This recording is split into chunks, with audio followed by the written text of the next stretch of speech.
ছাত্রলীগের action, direct action, Sheikh হাসিনার action, direct action. গতকালকে মনে হয় গোপালগঞ্জের লোকজনের মাথা ঠিক ছিল না। দেখুন, নারী পুরুষ ছোট মোটো সবাই চলে এসেছে রাজপথে।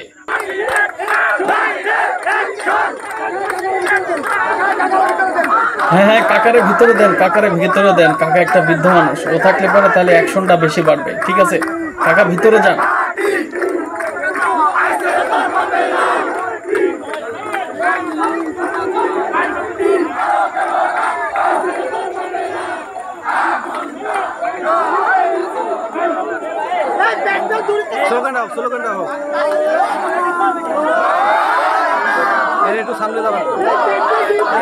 গতকালকে এনসিপির উপর যে জিনিসটা বসাইছে আওয়ামী লীগ, ঠিক আছে, সবাই বিভিন্ন মানুষ, বিভিন্ন রাজনৈতিক নেতাকর্মীরা বিভিন্ন দিক থেকে নিচ্ছে।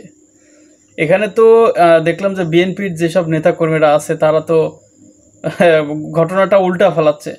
তারা বলতেছে যে এখন এই বর্তমানে এনসিপি বিভিন্ন পদযাত্রা করছে, বিভিন্ন জায়গায় যাচ্ছে, বিভিন্ন রাজনৈতিক পরিবেশ সহ বাংলাদেশের বিভিন্ন পরিবেশ নষ্ট করছে, এবং তারা এটা বোঝানোর চেষ্টা করছে যে বাংলাদেশের আইনশৃঙ্খলা বাহিনী পরিস্থিতি এখনও ঠিক নাই, তার ফলে এখনই নির্বাচন দেওয়া চাচ্ছে না।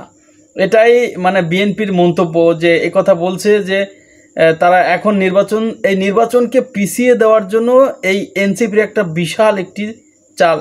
আপনারা কি মনে করেন? আপনারা দর্শক যারা এই ভিডিওটি দেখছেন তারা অবশ্যই কমেন্ট করে জানান যে আসলে কি এনসিপি এটা চাল, নাকি এটা একটি মহাবড় পরিকল্পনা ছিল, যে পরিকল্পনা ঘিরে গোপালবাসী এই কাজটি করেছে। অবশ্যই আপনারা কমেন্ট করে জানান।